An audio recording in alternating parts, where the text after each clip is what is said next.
Terrific. Great. Okay. Well, with that, I'm going to call the meeting of the March 20th CalHFA Board to order. And welcome, everyone. It's great seeing you 2 days in a row. It's quite a double treat here. Courtney, can you please call the roll? Yes, and just as a reminder to all members, please push your button to turn on your mics. When you see the green light, you can go ahead and speak. I will begin. Ms. Cabildo, Chair Cervantes, Present. Ms. Kurgan for Secretary Moss, Here. Ms. Lamone, Mr. Henning for Treasurer Ma, Mr. Prince, Mr. Russell, Present. Mr. Fiegels for Secretary Sin, Here. Ms. Sotelo, Mr. Olmsted for Mr. Velasquez, Present. Dr. White, Mr. Williams, Here.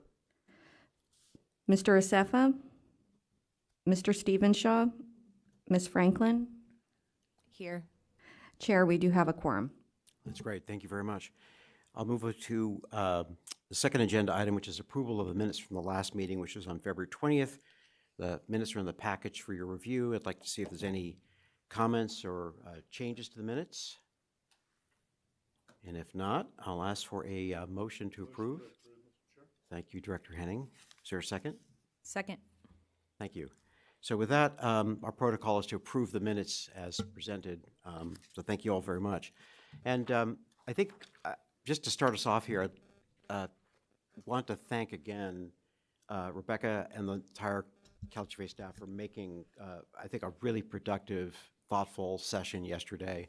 It was, I think, really a great kickoff to the next strategic planning round we'll be engaging in over the next year or so. And also the staff briefings were, I thought, very helpful. Having a chance to interact with the governor's office staff was I thought, super useful. And Erwin and the finance team's presentations I thought were really helpful as well. So we've got a lot to work with, and I think a lot of exciting things ahead. And really want to thank everyone for pulling it together and for organizing what I thought was a great dinner last night too. So thank you all. And with that, Rebecca, any comments? Yes, thank you, Chair Cervantes.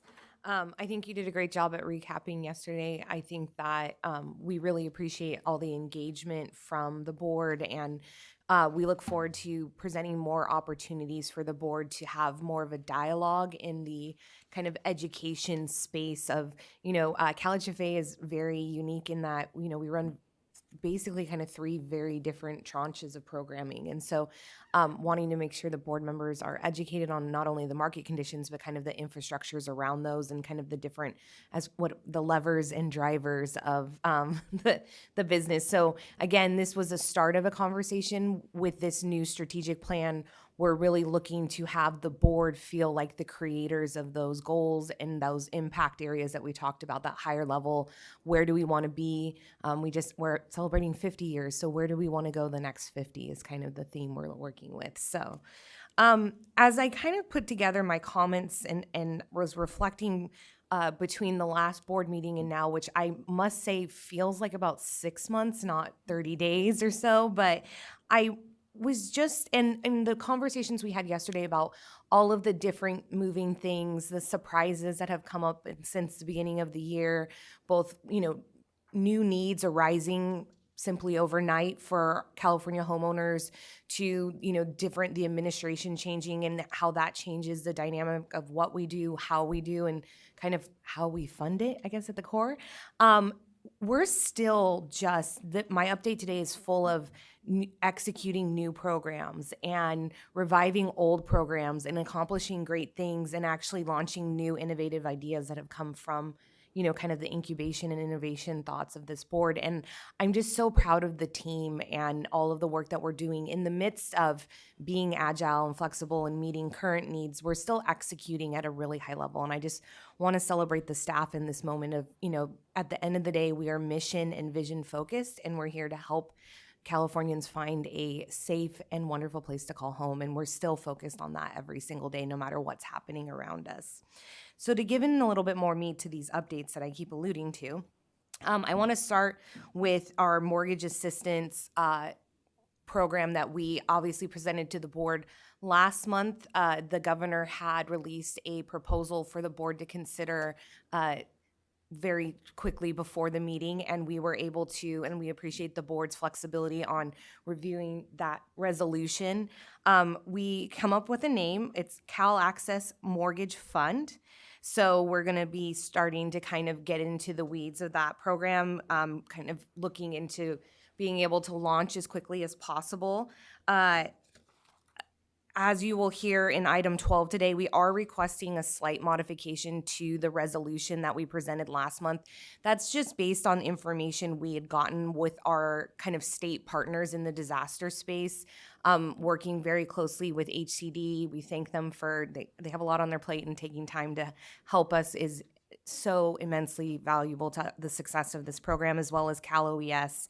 But really the essence of item 12 is to ensure that we are allowing a broader range of Californians who may have been affected by a variety of disasters to access these funds, which was the intention of the request of the governor. I know also we really thank the treasurer's office for their support of the program and promoting it. And I think that kind of was the resounding, intention. So we're just kind of aligning the terminology in that item 12. I also want to give you an update on our MIP program. The last time we met, since the last time we met, the deadline has passed for our application period for 2025. I know there was a question asked yesterday about oversubscription of our programs, and yes, we are oversubscribed. We are actually currently processing 48 applications for MIP 2025. So we're going to dig in deep and kind of do the preliminary assessment on these programs, and then we will, send out the awards list soon in the next few weeks, and then once that's done, we'll start the underwriting process. But yes, MIP is very much a sought-out, desirable program for developing multifamily properties in the state of California. So the other thing, I know that we celebrated it yesterday a couple times, but want to celebrate it once again. My Access launched on Monday, March 17th, starting to take applications. And yes, we even started getting reservations that very first day. We're very excited about this. Again, the program will give first-time homebuyers access to 2.5% of purchase price in addition to the down payment or in additional down payment or closing cost assistance on top of our My Home 3.5%. So that's we're getting to a 6% down payment. That's so great for these homeowners. I think when we talk about, scarcity of supply, rising costs, other costs that come with home ownership, our ability to, what was the challenge yesterday? Do more with nothing.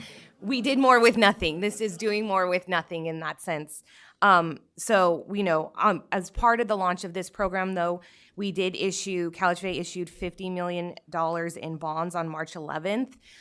Not to brag, but there were two other states, one of those states being on some of the documents you got yesterday as a major bond issuer, and we beat both of them in pricing. So not that we're competitive at all, but California housing bonds, taxable, non-taxable, are a very attractive product in the municipal markets, and us leveraging this, through the innovation and the ideas that are coming not only from this board, but from the staff is really truly a remarkable thing, and we should continually celebrate that. So a round of applause to Ellen and Erwin and their teams, because they really created a beautiful thing from nothing. So another innovative idea that we, have talked about a lot at the board level, and then there is the RFI for middle income housing that has closed as of March 28th. We did receive 26 submissions.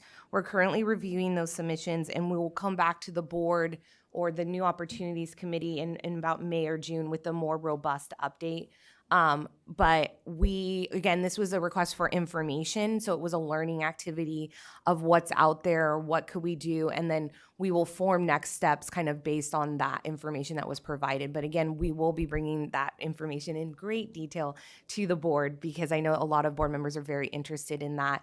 Also, I think it's a very interesting opportunity for us. We do talk a lot about, the middle income and where our role is in supporting middle income housing in the state. So So this is a great opportunity. And I do think the New Opportunities Committee, because I think that committee really helped, motivate and push and, kind of shape that RFI coming into fruition. So. Lastly, I'm going to talk about the conferences and meetings because, we are out there and we are talking about CalHFA and celebrating our successes. A week ago, or felt like again 2 years ago, March 10th, I had the honor of being joined by our Director of Legislation, Meji Tabar, our Director of Financing, Erwin Tam, and our new-ish Director of Enterprise Risk Management and Compliance, Kelly Madsen, and support staff in Washington, D.C.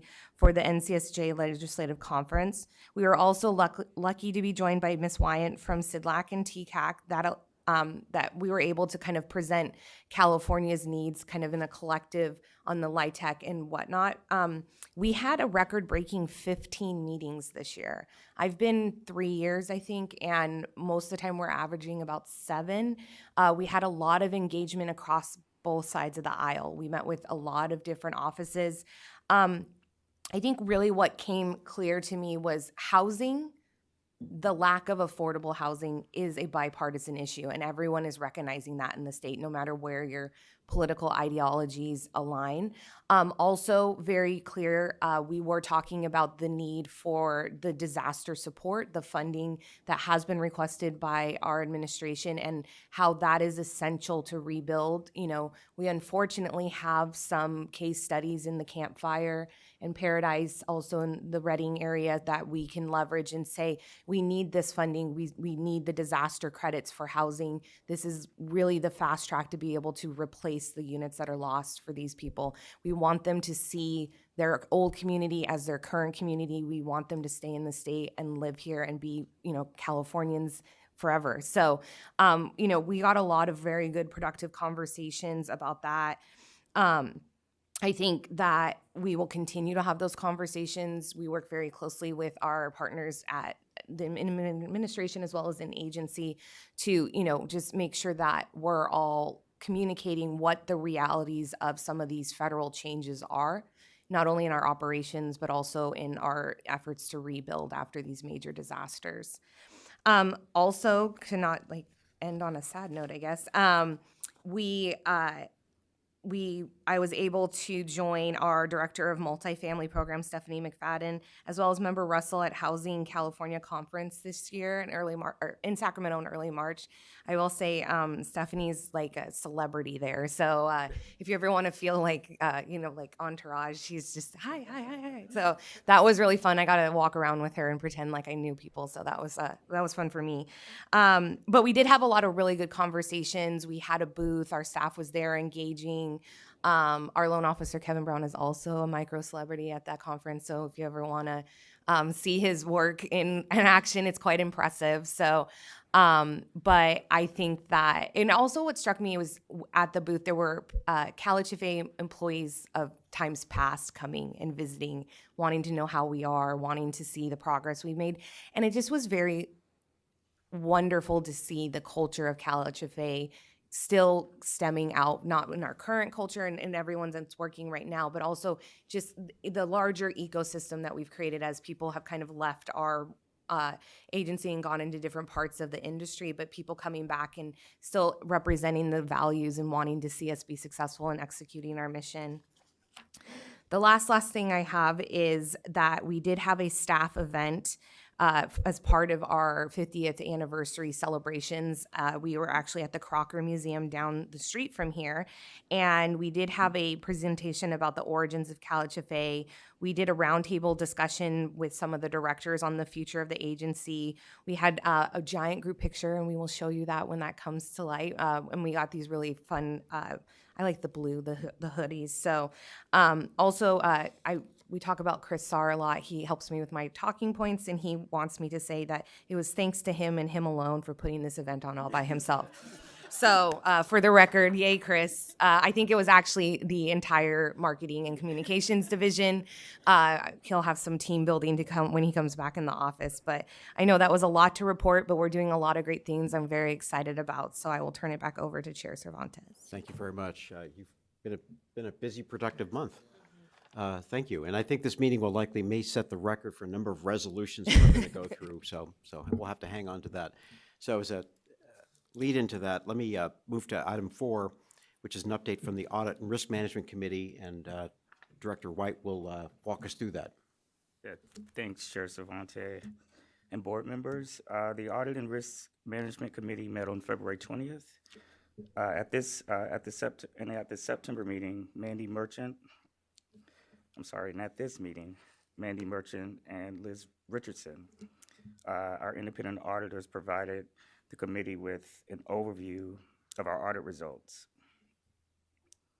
They reported that the agency received an unmodified or clean opinion for both GAAP financial statement audits and the single audit. They further reported that the agreed upon procedures from the compliance audit of My Home and Dream for All programs received no findings. That's great news, by the way. Wonderful. That's going to be the quick update. So I'll turn it back. Right. Well, we always love clean audit opinions, so Yeah. thank you. You made my day with that, I think. Are there any questions from members of the board on the Audit Risk Committee report? Don't see any. Let me look to Mark here. I think we might need to ask for public comment on this. If any members of the public would like to make a comment, please raise your hand. I'm not seeing any hands. Okay, great, thank you. So with that, we'll move to item 5 on the agenda. This is the first of 2 final loan commitments, and I'm looking to Stephanie McFadden to walk us through that.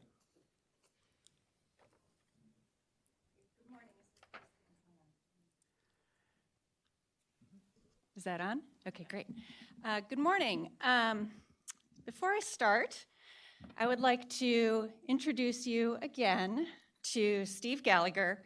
He is now my Deputy Director for Multifamily Programs, which is very exciting for Steve and for me and the whole team. Steve's been with the agency since 2011. He's been our Housing Finance Chief for 5 years. He brings a real problem-solving approach, and I have found him to be very focused on doing things smarter. And I'm really excited to have my leadership team in place. But we're here first to talk about Monarch. This project is another one of our MIP 24 deals. This project is right here in Sacramento on R Street between 8th and 9th. Mutual Housing of California is the developer. And this is actually a really exciting project for a lot of reasons. There are going to be some project-based vouchers on 20 of these units. There's a small amount of commercial space that is going to be used by the developer and give them a good base of operations. There are going to be some energy credits that are going to come into this deal. This deal is a state excess site project, which is actually super exciting. You may have seen in the news there's a lot going on with the state excess sites right now, and this project is already putting that into action. That does mean that our structure is a little bit unique. The way that program works is that the developer leases the ground from HCD. So it's a little complicated, but we have ways to get comfortable with our security, thanks to our crack legal team. But it's an exception, which is called out in the staff report. The other exception is one that you've seen before, which is because of the tax credit investor requirements to pay the deferred developer fee off in a finite period of time, we are not going to be receiving the 50% of residual receipts that is our standard. So again, we've gotten comfortable with that the way we have in the past, and we recommend approving this deal with those 2 exceptions. Any questions? I'll look to see if there are any questions from the board. I don't think I see any. I think I'll note, in my limited time on the board, this is the first one I've seen project I've seen where we're using a leasehold interest. So I thought that was kind of interesting, and I guess credit the state for clearing up the land so it could be repurposed for affordable housing on a good infill site. So thanks to HCD for giving us a shot at this. I mean, I'd happy to elaborate. I'm sure, I think it's a 99-year lease, think that's right? right, So yeah. it's just the structure of how we have to proceed within the bounds of what we were given with the executive order and the land itself. And that's the easiest facilitation, is a very much long-term lease to avoid some other issues. So happy to be a partner in this. And We're excited about it. we'll too. look forward to any other sites in the future, perhaps. We'll see. So, but thank you. And Director, I'd like to, this is pretty typical. So it's an exception. I'm glad you pulled it out. Yeah. It's not really an exception. Agreed. I agree with you. We'd like to Yes, see more yes. of this. We have a way to approach ground leases, and this meets all of those requirements. We have no concerns about it. Great. And if I may, building on what Dr. White just shared, yeah, I think we hope that we will see more public land put to use Right. for affordable housing. Housing authorities have been doing this for a long time, so it is not novel within our industry. The state then built on that. And so, to your point, Dr. White, it would be helpful to make sure that in future iterations, this doesn't need to be an exception. In fact, when we look at, it's a conversation for another day, sorry, Stephanie, but just to mention, the state making room for using more public land for affordable housing then was followed by bills on the Surplus Land Act, and we've seen a whole wave of activity of more local owned land for this purpose. And so that we can make sure that programs are aligned with policy and practice, it would be helpful for us to keep leaning into things like this. But it's very exciting. Aside from mutual housing, there's a partnership with the Capital Area Development Authority, so really strong, robust services, and very happy to see the project come to light. Yep, agreed. Any other comments or any questions from the board? I'd like to see if there's any public comment on this item. If any members of the public would like to make a comment, please raise your hand or come forward. Not seeing any hands. Okay. So with that, I'll pull it back and see if there's a motion to approve and a second for Resolution 2506 So moved. for the permanent financing. Yes. So moved. Thank you, Director Russell. Is there a second? Second. Thank you, Director Lewan. So we have a motion made and second to approve Resolution 2506. Courtney, can you please call the roll? Certainly. Chair Cervantes, Yes. Ms. Kurgan. Yes. Also, just want to point out that Ms. Limon and Dr. White did arrive to the meeting. So, Ms. Limon, Yes. Mr. Henning, Mr. Russell, Aye. Mr. Fiegels, Yes. Mr. Olmsted, Yes. Dr. White, Yes. and Mr. Williams. Yes. Resolution 2506 is approved. Great. Thank you very much. And next item, number 6, is the permanent loan increase for the College Creek Apartments project. Before this report, if I may, Mr. Chair? Yes. I'd like to recuse myself from this item. The organization in question is one of my members, dues-paying members of the Federation, so I will leave the room and ask to be called back when this item is done. Very good. Thank you. So we'll give Director Russell a minute here.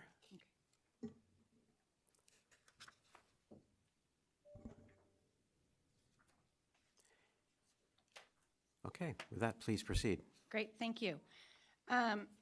College Creek Apartments is here before you because we are requesting an increase to the permanent loan amount that exceeds 7% of the original approved amount. This is a deal that has completed construction in this past May. There is some operations that we have already that we were able to incorporate in our underwriting and an updated appraisal to support our loan amount here. This project experienced pretty significant cost increases through the construction period.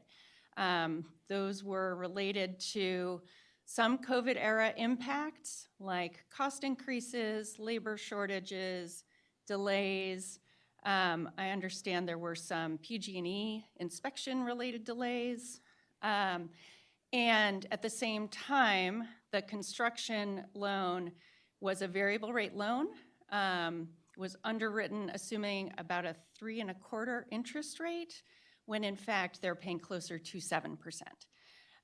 So all of that created somewhat of a perfect storm that increased the costs for this project. At the same time, the rent limits increased as well. So we have re-underwritten our loan according to our standards. We are comfortable at this increased permanent loan amount, meets all of our requirements, and we recommend approving this permanent loan increase. Thank you. With that, I'd like to see if there's any questions or comments from members of the board.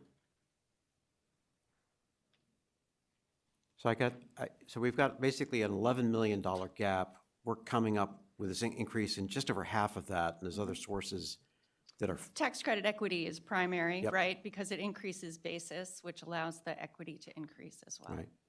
And noting that this And was sort of deferred a development. perfect storm here, it was that whole COVID cycle. I asked you this yesterday, but I would think that there could be other projects that are coming back I for think you loan can increases. expect to see additional similar fact patterns, especially in this kind of vintage of our MIP projects. These are circumstances that are statewide. They are not developer specific. They are not development specific. And we have started to see some of these significant cost increases. So yes, you may see more of this. Yeah, and I do appreciate that we're sticking with our standards with respect to loan underwriting. I mean, just looking through the materials, we haven't compromised on that. No. So I think it's something we could feel good about, at least I do. Right, I mean, we're supporting this project, and we are taking into account the facts that are on the ground in terms of the rents they're collecting, the actual expenses that they are experiencing in terms of operating expenses. Okay. All right. Looking around again to see if there's any board questions or comments. Dr. White? Just like one comment on these types of projects, these situations, and we anticipate more, and I expected that response. Because we're a state agency and we have a purview of the market, I don't want this to be too much of a task, but I'd like to track the projects and track the common reasons that we keep hearing. Yep. Increasing construction costs. We'd be happy to do that, yeah, and we're doing that anecdotally, but we'd be happy to do that in a more rigorous way, for Thank sure. you. Thank you. Any other questions or comments? With that, Courtney, can you see if there's any public comment or input? If any members of the public would like to make a comment, please raise your hand or come forward. Not seeing any hands. Thank you. So with that, I'll ask for a motion to approve Resolution 2507 to increase the permanent loan for the College Creek Apartments project. Is there a motion? So moved. Dr. White's motion. Second. Thank you very much. Courtney, can you please call the roll? Yes, Chair Cervantes, Yes. Ms. Kurgan, Yes. Ms. Lamone, Yes. Mr. Henning, Mr. Fiegels, Yes. Mr. Olmsted, Yes. Dr. White, Yes. and Mr. Williams. Yes. Resolution 2507 is approved. Thank you very much. And if we could let Director Russell know that he's a free man, that would be Thank you. great. Thank you both very much. Appreciate your work. So with that, we'll move to, it's a good thing we've got a couple of resolutions done. We sort of flexed our muscles here because we have a bunch more to come up. Item 7 is the first of these, and Erwin Tammer, Director of Financing, will walk us through these various financing resolutions. Thank you. Please, you can just mark me as absent. There's a Senate hearing going on that serves treasurer's attention, so I just Understood. Thank you. She's well represented. Thank you very much. Okay. Mr. Tam, you have the floor. Sounds good. Thank you, Chair Cervantes. Good morning, members of the board. Erwin Tam, Director of Financing, Here to present items 7 through 11 on the agenda. These are referred to as our annual financing resolutions, and they basically are allow the agency to conduct its financial operations for the next fiscal year. The resolutions delegate authority to the executive director and certain members of staff to act within the authority granted to the agency under the California Health and Safety Code to execute such financings as described in each of the resolutions. The titles of the resolutions are pretty long, but I'll refer to them, as their general function, which is sort of bond and non-bond, multifamily and single family. And there's a fifth SID-like resolution, which authorizes the agency to apply for a volume cap. Prior to your consideration, I will summarize the authority granted within the specific resolution, including the dollar amounts of delegated authority, and generally summarize how the agency has used said delegated authority in the past, or said authority in the past, and inform the board how do we report basically back to the board if we have used such authority. Let's get started with agenda item 7, resolution 25-08. Allows the agency to finance its multifamily permanent loan production through the issuance of bonds. It allows the agency and it also allows the agency to hedge these commitments. We act as an issuer of conduit bonds and it also authorizes us to conduct our volume cap recycling program. We have recently been an active issuer of bonds underneath our affordable housing revenue bond program, having issued tax-exempt bonds in both 2023 and 2024. In addition to these bonds, the resolution allows the agency to hedge its future commitments during the typical 36-month construction period. And we started this, again, just as a reminder to the board, we started this after the board amended its financial risk management policies in 2022. And currently our aggregate portfolio is is a benefit to the agency of about $55 million of hedge commitments to offset higher interest rates incurred such time. The board receives regular reports from its multifamily division and from the financing division on the uses of bonds and interest rate swaps. So again, there's a semi-annual bond and swap report. And of course, the multifamily division reports regularly on its lending activities.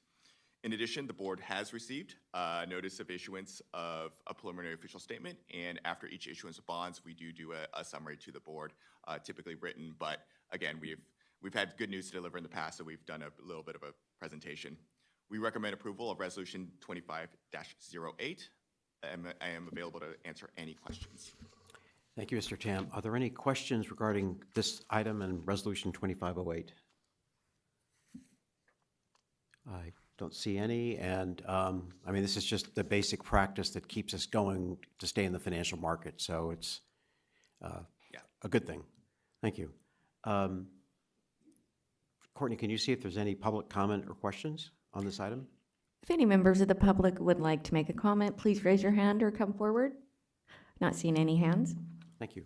So with that, I'd like to see if there's a motion to approve resolution 25-08. I move. Thank you, Director Williams. Second. Thank you, Director Russell. So we have a motion made and second to approve resolution 25-08. Courtney, can you please call the roll? Yes. Chair Cervantes. Yes. Ms. Kurgan. Yes. Ms. Lamone. Yes. Mr. Russell. Aye. Mr. Fiegels. Yes. Mr. Olmsted. Yes. Dr. White. Yes. And Mr. Williams. Yes. Resolution 2508 is approved. Thank you very much. Okay, we're 1 for 1. We'll move to the next one. Agenda item 20% there. Agenda item 8, referred to as the multifamily non-bond resolution. This resolution allows the agency to finance its multifamily permanent loan production through non-bond sources, including through Federal Financing Bank and through state and agency sources. In the past, the agency has used both sorts of funds to fund multifamily loans. State sources do include the agency's MIP loan subsidy program. So again, it allows the agency to fund the loan it approved in prior action today. Similar to the prior resolution, the board receives reports from the multifamily division relating to its multifamily loan production. Staff recommends approval of resolution 25-09. I'm available for any questions. Great, thank you. Are there any questions, comments from the board? I've got one. This sort of touches on like part of yesterday's discussion, but in the year ahead, would your sense be that we'd be more likely using the bond market and the the power under the prior resolution as opposed to non-bond sources at this point? Right. So again, non-bond sources will always, because of our source of subsidy funds, we would need perpetual authorization to fund our existing MIP loans. So we've committed to those. We would like to fund them. But you're right. In the current market, we believe that our tax-exempt bond execution underneath our parity indenture provides a better execution and lower interest rates to ourselves and therefore to our borrowers than a federal financing bank execution. As you know, President Biden, through his direction, extended it indefinitely, but it is subject to the president's discretion in terms of the availability of federal financing bank as the ultimate funding source for multifamily loans. Okay, thank you. Any other questions? Don't see any. Courtney, can you see if there's any public comment or questions? If any members of the public would like to make a comment, please raise your hand or come forward. I'm not seeing any hands. Okay, great. I'd like to see if there's a motion to approve Resolution 2509. Motion to approve. Director Lewan, thank you very much. Is there a second? I second. Thank you, Director Williams. Courtney, can you please call the roll? Chair Cervantes? Yes. Ms. Kurgan? Yes. Ms. Lamone? Mr. Russell? Aye. Mr. Fiegels? Yes. Mr. Olmsted? Yes. Dr. White? Yes. And Mr. Williams? Yes. Resolution 2509 is approved. Great, thank you very much. And we're on to the single-family bond program. Agenda item 9 is the single-family bond resolution. This resolution allows the agency to finance single-family mortgages through the issuance of bonds. The agency just issued did not quite close on those bonds yet, $50 million of single-family bonds last week. Prior to that, the agency has not been an active issuer of bonds, having last issued new money bonds in 2011. We have authorized $2 billion of the issuance of taxable bonds, including in both fixed and variable rate modes. I will say that the governance of the issuance of variable rate bonds is contained with the agency's investment and debt management policy, which the board did approve, which requires written approval from the executive director prior to issuance of any variable rate bonds. And again, the board will be notified at the posting of any preliminary official statement prior to the issuance of bonds, again, on a taxable or tax-exempt basis, and also whether or not it's single-family or multifamily. Our outstanding bond balance, which I can't see, it kind of disappeared in front of me. Our outstanding bond balance is regularly reported by the Financing Division through its bond and swap report. We recommend approval of Resolution 25-10. I'm available for any questions. All right, thank you very much. Are there any questions for Mr. Tam or comments? Okay, just going back to the presentation yesterday, the graphic that was shown at the end of that was rather striking. I think we have got our 50-odd million of bonds relative to some of the other HFAs in the state. So it's been a while since we've been in the market, and is your sense that we'll be likely a more active issuer going forward than certainly in the past? Right. Well, I think it depends on the uptake of the My Access program, as the chief deputy mentioned. We've had some. There has been success. It offers a 6% in aggregate down payment assistance, and so we believe it's could be attractive to first-time home buyers throughout the state. And to the extent they agree, they can go ahead and find a lender through our network and come to us for a loan. And so we believe that, again, it could potentially have significant uptake, and this resolution allows us to finance that production. Okay, that's great. So I think at our next meeting, which will be in May, would there be a chance to provide an update on how the program's going thus far based on this financing? We will definitely be presenting to you the results of the bond financing, because of the financing will close in April. I will defer to our chief deputy to talk about a report from the production division. Yeah, we can certainly have Ms. Martin do a report on what we've seen in the first few months. I will say, with this program, don't be alarmed if it's we intentionally had kind of a slow rollout for the My Access product.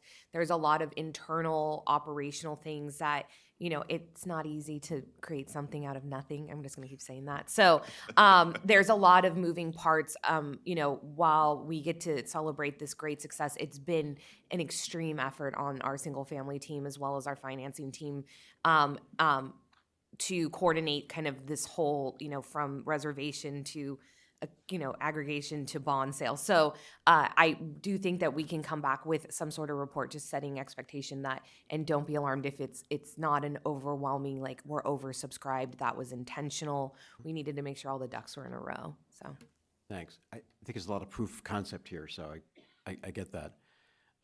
Chair Any other questions? Yes, Director Real- Limon. Thank you, Chair Cervantes. In the spirit of what we were talking about yesterday with having the customer in mind, could we provide kind of a geographical distribution of who the early takers of this program are? we certainly can. We've collected a variety of different pieces of information, so we'll try to give a good overview of who's kind of been using this product immediately, and we'll Yeah. see if there's any trends there for you. Yes. Thank you. And if I can build on the Yes. director's comment, Director Gregory. also the different types of homes in case we are seeing different products. I think I remember talking about manufactured housing and that this could help remove the need for chattel loans and actually get people into mortgages.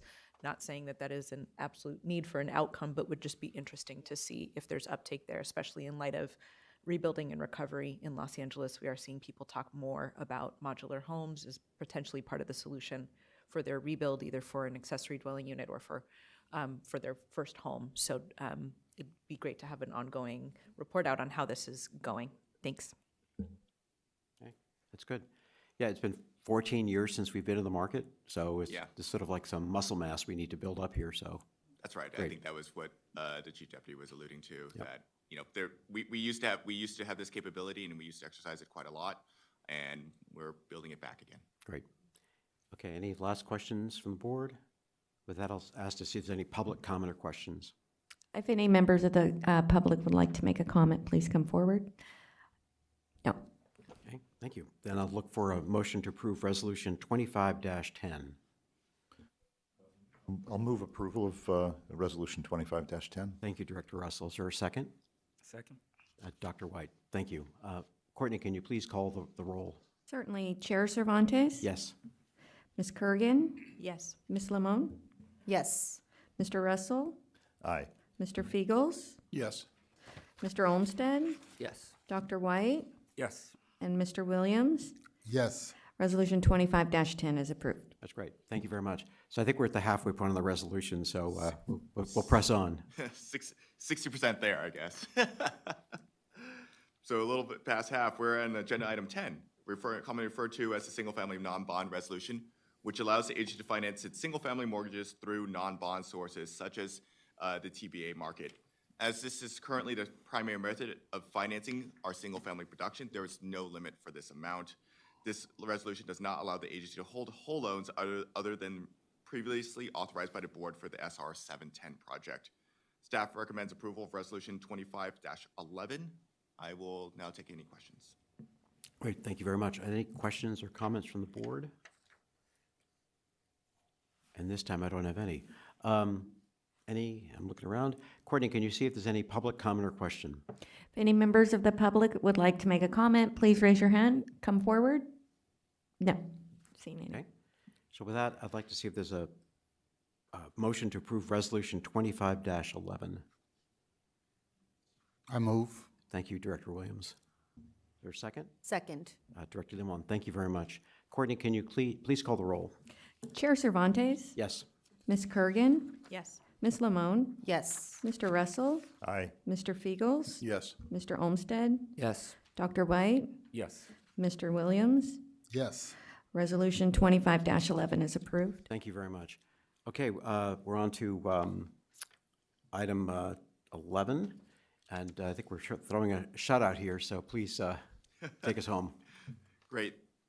Agenda item 11 is commonly referred to as the agency's SIDLAC resolution. I think in prior years, there have been questions raised over this resolution. This resolution is not a policy resolution. This allows, CalHFA is a non-voting member of SIDLAC, and therefore this resolution only authorizes the application of, not the allocation of, any bond volume cap received from SIDLAC. This resolution allows staff to apply for up to $3.5 billion in volume to support its programs. We recommend approval of Resolution 25-12. I'm available to take any questions. Great, thank you. Are there any questions on this item from the board or comments? good luck getting as much as you can. Any questions or comments from the public? If any members of the public would like to make a comment, please raise your hand or come forward. None at this time. Okay. I'd like to see if there's a motion to approve Resolution 25-12. So moved. Thank you, Dr. White. Second? Second. Thank you, Director Kurgan. Courtney, can you please call the roll? Chair Cervantes? Yes.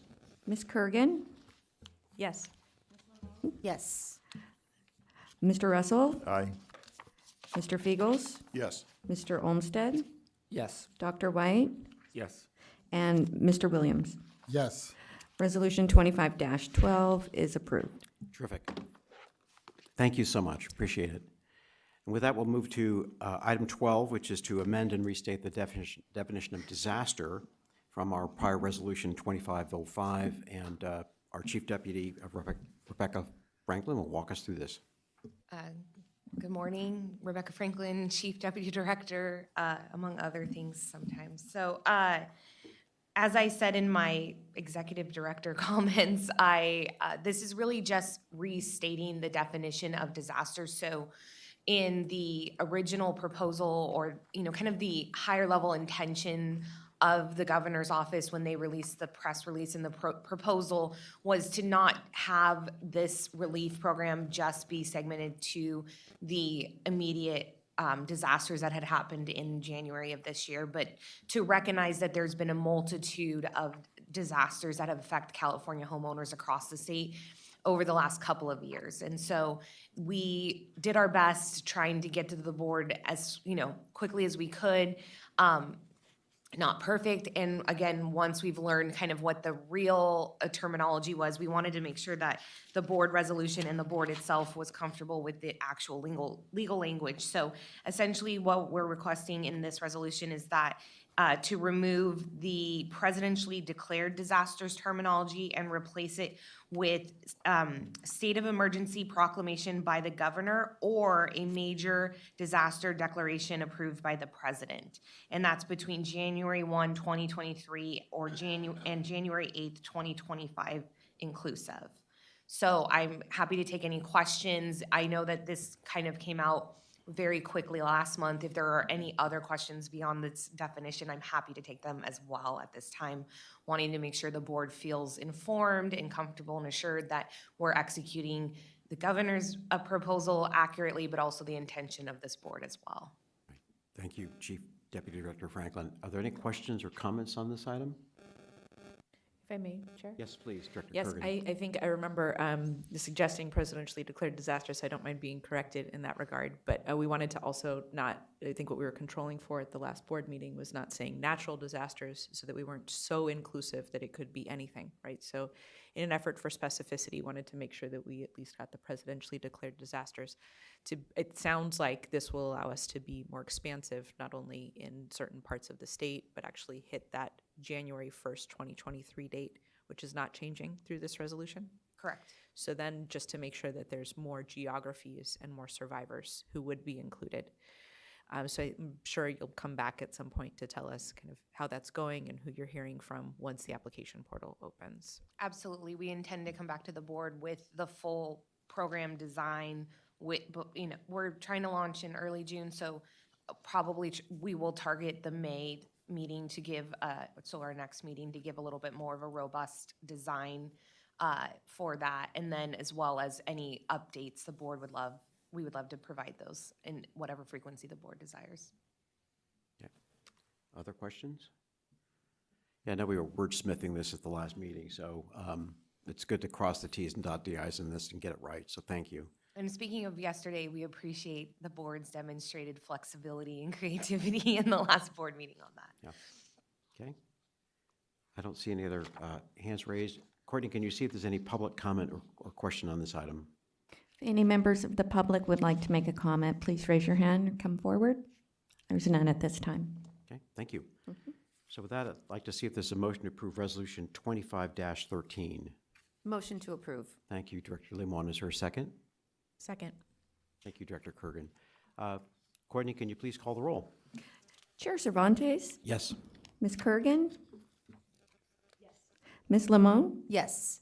Mr. Russell, Aye. Mr. Fiegels, Yes. Mr. Olmsted, Yes. Dr. White, Yes. and Mr. Williams. Yes. Resolution 2513 is approved. Great, thank you very much.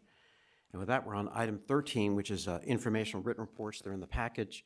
And I'd like to see if there's any, we have staff here that can handle this. If we have any questions, anything on this item people would like to ask or inquire about? Don't see anything. Then we'll move to item 14, other board. I don't think we need, do we need public comment on this? For the record? Yes. Okay, great, it's not an action item. Okay, thank you very much.